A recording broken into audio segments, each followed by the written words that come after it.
Hi, this is Mrs. Kalinicki, and I'm here to talk to you about ratios and proportions. Now, just like you, I'm going to make a video to show you how we're going to watch your videos. Okay. While you're watching the videos of your classmates, some of you might be filling out rubrics, and others of you are going to be doing the problems along with them.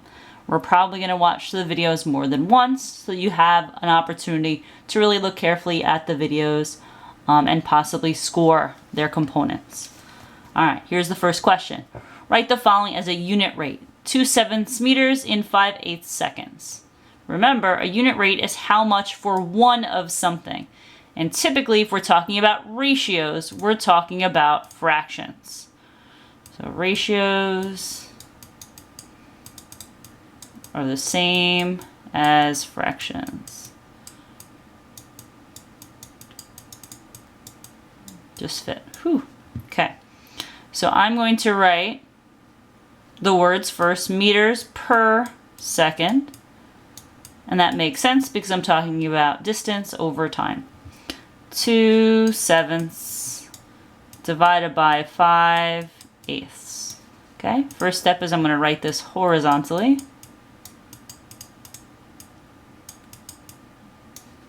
Going to use leave change inverse because this is a division problem where I'm leaving this, changing division to multiplication, and taking the multiplicative inverse or reciprocal.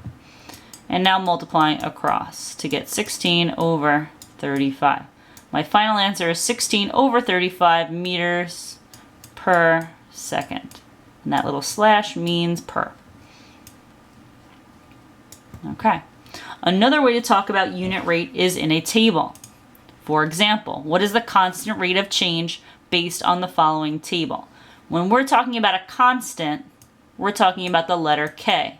And our formula for K is K equals Y divided by X. So if I pick any one of these three pairs of numbers, I'm just going to happen to pick the last one. I'm going to do Y, which is 32, divided by X, which is 5. 32, 5 goes into 32 6 times, leaving me with a remainder of 2. So my answer is going to be 6 2/5. And if I really wanted to, I could change it into a decimal by keep dividing, adding a 0, and I would get 6.4 because 5 goes into 20 evenly 4 times. So up to you how you want to do it. 6 2/5 or 6.4. Profit per picture. Again, I'm dividing in that order. Profit divided by pictures. Okay, and the third way to talk about proportions is in a graph. Based on the graph, is the number of cakes proportional to the number of hours? Okay, there are two things you're looking for in a graph. The first thing is, does the data form a straight line? This one does. It's a straight line. The second is, does the line pass through the origin? Where's the origin? The origin is right here at 0, 0. So yes, this line, this makes a straight line, the data makes a straight line, and yes, it does pass through the origin. Now, not a question that's being asked here, but where is the constant of proportionality for this picture? Again, I can use my formula, K equals Y divided by X. For my formula for constant, I can pick any point I want.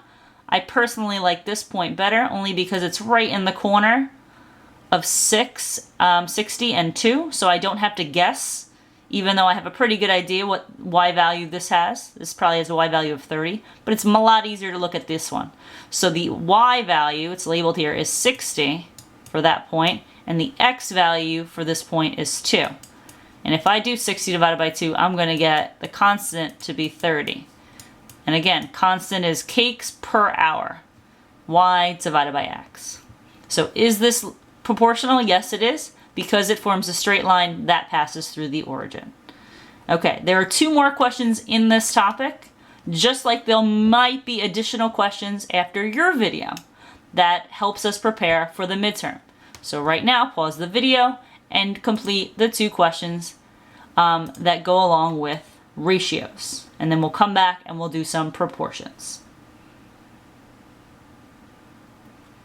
Okay, welcome back. Now I'm talking about proportions. Proportions. The vocab word proportion is when 2 ratios are set equal to each other. If they are equal, it is called a proportion, or the relationship is proportional.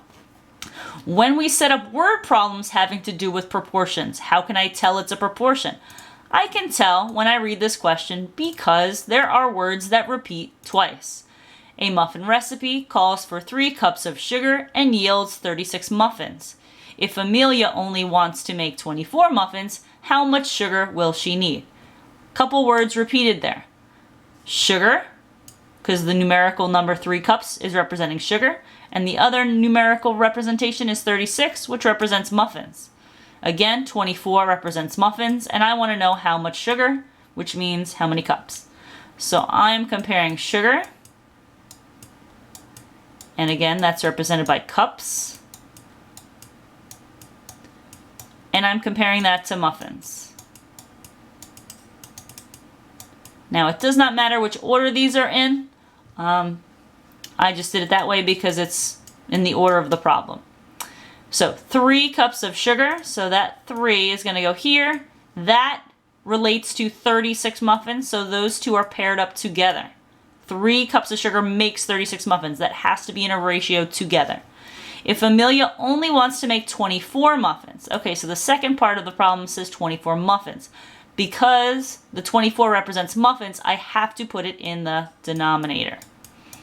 How much sugar will she need? Oh, so I don't know that. Okay, now to solve a proportion is the same way to check to see if a proportion is equivalent. It's finding the cross products. All right, so I'm going to do 36 times x, which is 36x. In my calculator, I'm doing 24 times 3, and I'm getting 72. Now, I have written a 1-step equation. In order to solve that 1-step equation, I'm going to have to do 1 step on each side. Here is my variable. In order to isolate it, I have to get rid of 36. Because the operation here is multiplication, I need to divide on both sides. So I'm going to divide by 36 to isolate the variable. When I do that, in my calculator, 72 divided by 36 gets me 2. So my answer, and I go back to where my x is in my proportion, and I look over to my words, this 2 represents cups of sugar. So how much sugar will I need? 2 cups. Makes sense. I needed less sugar because I made less muffins. That makes sense. Okay, again, make sure your answer makes sense when you're done. If I ended up with an answer like 10, it wouldn't make sense because I was making less muffins, so why would I need more sugar? Doesn't make sense. Okay, next question.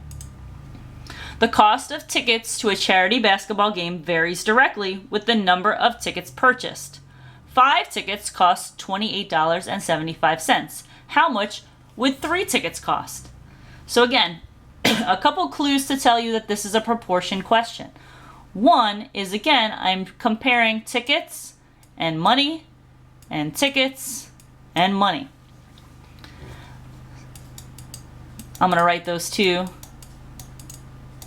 words on the side, tickets and then cost, or we all know that that means money.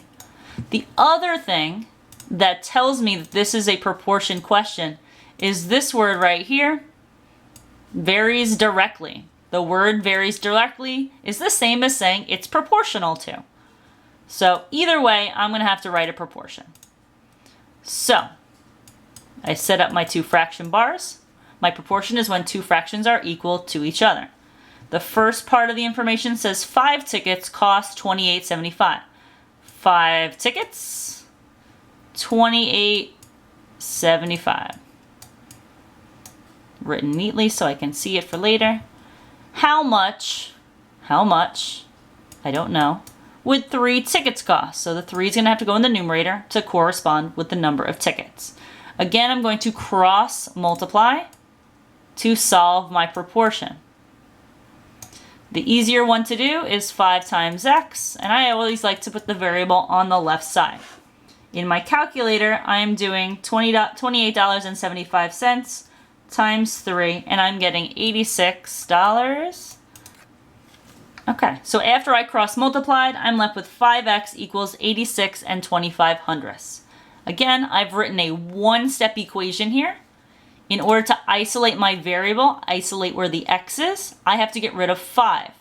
Because I observed there's multiplication happening here, to undo multiplying, I need to divide both sides by that 5 in order for the 5s to cross out. Because 5 divided by 5 makes 1. Again, in my calculator, I already should have this in my calculator. So all I should have to hit is divide by 5. And I will get $17.25. So again, looking over here, because $17.25 represents cost, my final answer, I'll have a dollar sign here, $17.25. 3 tickets should cost $17.25. Again, does that answer make sense? 5 tickets cost $28.75. 3 tickets should cost less. So that makes sense. If I got a number like $30 or $40, it wouldn't make sense because 3 tickets should cost less than 5 tickets. So again, final answer, $17.25. There are 2 more questions on proportions that I'd like you to solve. Again, using the same method, writing the words out first of the 2 things that you're comparing, and then setting up the 2 equal ratios, and then cross multiplying to solve a one-step equation in order to get your answer. Again, if you have any questions, feel free to rewatch the video, and good luck.